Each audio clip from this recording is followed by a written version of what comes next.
Ismael vai querer tirar a vida de Isaque. Ele armará um plano macabro para acabar com o irmão. Mas o que ele não esperava é que Basemate iria salvar o seu sogro e dar um triste fim a Ismael e a Maalate. E ainda, Lia levará Jacó para a cama. Raquel vai descobrir tudo isso e a confusão estará armada. Vale lembrar que a única história que está citada na Bíblia é de que, com a ajuda de Labão, Lia acaba se deitando com Jacó. As outras histórias não estão citadas na Bíblia, mas a Record resolveu produzi-las mesmo assim. Mas antes de continuar contando o que vai acontecer na novela, se possível, clique no botão de gostei e se inscreva no canal. Assim, o YouTube te avisa sempre que sair um vídeo novo de Gênesis da Record. E você ficará por dentro de todas as novidades da novela. Agora, aproveita e me conta. Você acha certo a Record colocar coisas que não estão na Bíblia? Deixe a sua opinião aqui nos comentários. Tudo começa quando Ismael vai aprontar um plano para tirar a vida de Isaque. Mas antes ele vai falar com sua filha Maalate. Ele quer a ajuda dela e por isso vai conversar com a moça. Os dois estão a sós na tenda, quando Ismael tira um pequeno frasco de seu bolso e mostra para sua filha. Maalate, sem entender nada e com muito desdém, pergunta o que é isso. Ismael, com um sorriso no rosto, vai dizer que é o veneno acônito. Maalate ficará boquiaberta e suspirará de surpresa. Ela vai dizer que esse é o veneno mais poderoso já conhecido de toda a Mesopotâmia e Egito. Ismael diz que é exatamente isso. Mas ainda sem entender muita coisa, Maalate vai perguntar para que seu pai vai usar isso. Ismael responde na maior calmaria que ele vai tirar a vida de Isaque. Maalate vai arregalar os seus olhos e pergunta por que seu pai quer fazer isso com o próprio irmão. Ismael então vai perder a sua paciência. O filho mais velho de Abraão vai ficar completamente irado e vai dizer que ele vai fazer isso porque sua filha Maalate ainda não engravidou de Esaú e que só quando ela ficar grávida ele vai conseguir completar a sua vingança contra Isaque.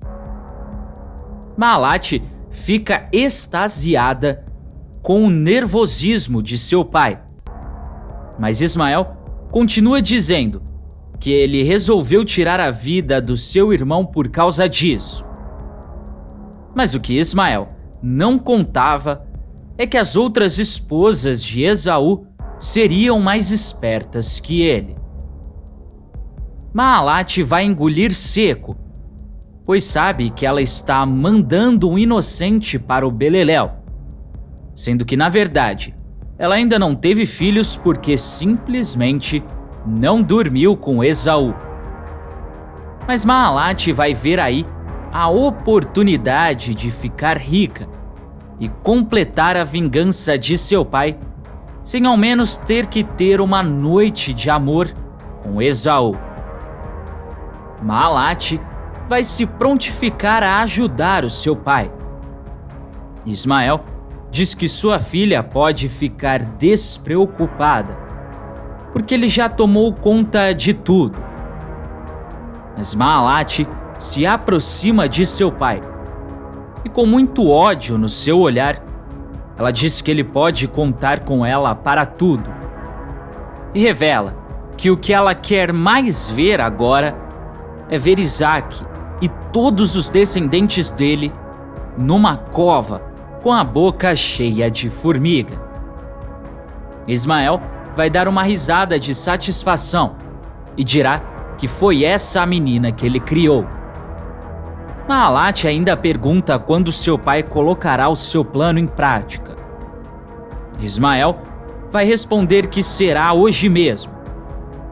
Ele revela que Isaque convidou ele para um jantar e que, como ele está cego, será a coisa mais fácil do mundo. Maalat vai dizer que isso é ótimo. Ela ainda por cima revela que esse momento é deles e que nada, nem ninguém, nem mesmo Deus Chinfrim de Abraão vai impedi-los. Mas eles estavam muito errados. A noite chega e Ismael já se dirige para a tenda de Isaque, para ter o suposto jantar, mas também para tirar a vida de Isaque.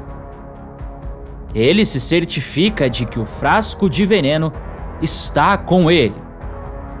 Por isso, ele pega o frasco na mão, fica olhando atentamente para o frasco e diz que chegou a hora de Isaque dar tchau para essa vida. Ele guarda o frasco e vai para a tenda de seu irmão. Mas ele vai ter algumas surpresas desagradáveis. Chegando lá, ele já é surpreendido. Ele dá de cara com Basemate e com Judite. Ambas estão paradas, esperando por ele. Ismael, sem entender nada, pergunta o que é que elas estão fazendo lá. Basemate revela que elas é quem irão servir o jantar no dia de hoje. Ismael, é claro, não gostando nada disso, diz que elas nunca fizeram nada naquele acampamento e pergunta o porquê disso agora. Judite revela que, como futuras matriarcas daquele acampamento, elas têm que aprender tudo, inclusive a servir um bom marido. O pai de Maalat não vai ficar nada feliz. Ele fará uma cara feia. Mas Isaque, que estava acompanhando tudo, manda Ismael se sentar. Ismael obedece à ordem e acaba se sentando.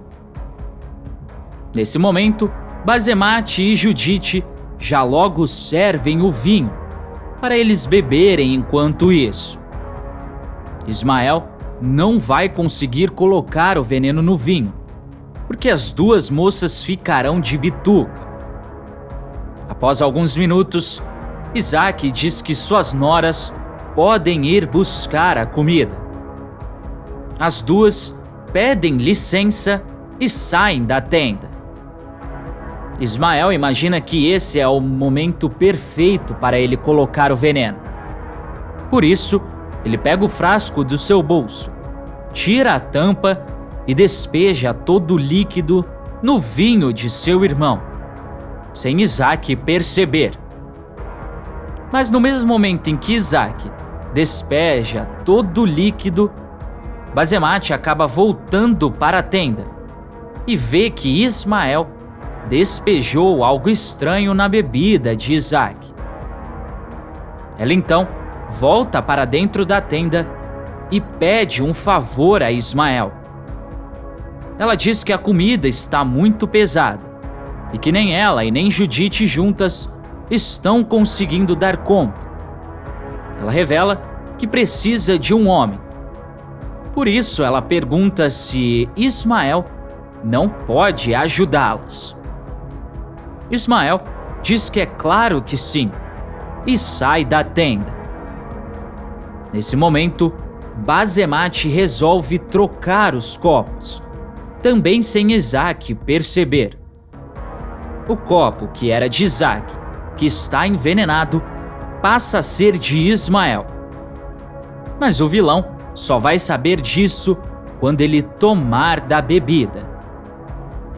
Após alguns minutos, Ismael volta com Judite. Ele vai voltar dizendo que nem estava tão pesado assim. Bazemate vai soltar um riso sem graça e vai dizer que para elas, mulheres, é bastante pesado. Mas sem muitas enrolações, eles começam a comer. Isaac ainda não tocou no seu copo, nem Ismael. Mas chega então o momento em que Isaac pega o seu vinho para tomar. Ismael, querendo se deliciar com a situação, acaba sendo bastante burro e também resolve tomar o seu vinho.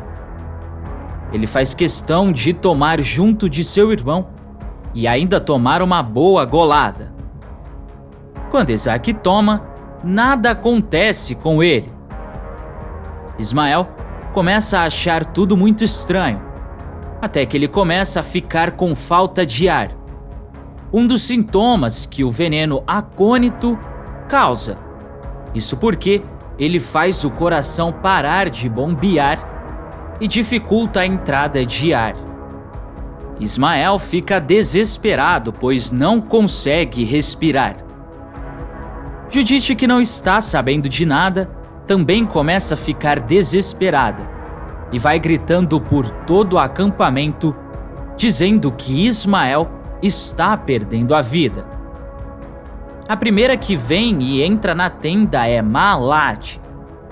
Ela fica desesperada e começa a perguntar o que foi que aconteceu com o seu pai. E pergunta também por que é que ele está assim.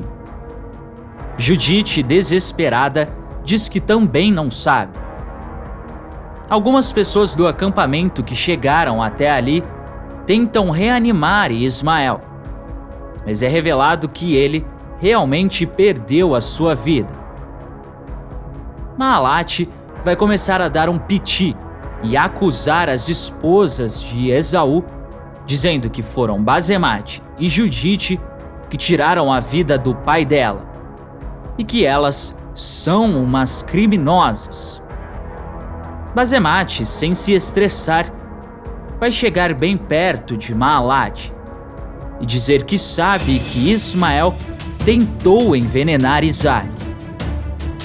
Maalat arregalará os olhos e vai tentar se fazer de fingida e dirá que não sabe do que é que ela está falando. Bazemate vai dizer que sabe que Maalat sabia desse plano e que também estava envolvida. Ela diz que é melhor a vilã se mandar do acampamento quanto antes. Maalat, com muito medo de ser desmascarada, vai se mandar do acampamento. Mas acontece que agora ela passará por dificuldades, por fome, sede e frio, pois está sem um tostão no bolso e sem seu pai para bancá-la e ajudá-la. Já em Harã, Lia vai levar Jacó para a cama. Tudo começa quando Jacó finalmente conseguiu completar os 7 anos de servidão a Labão. Por isso, Lia está muito triste.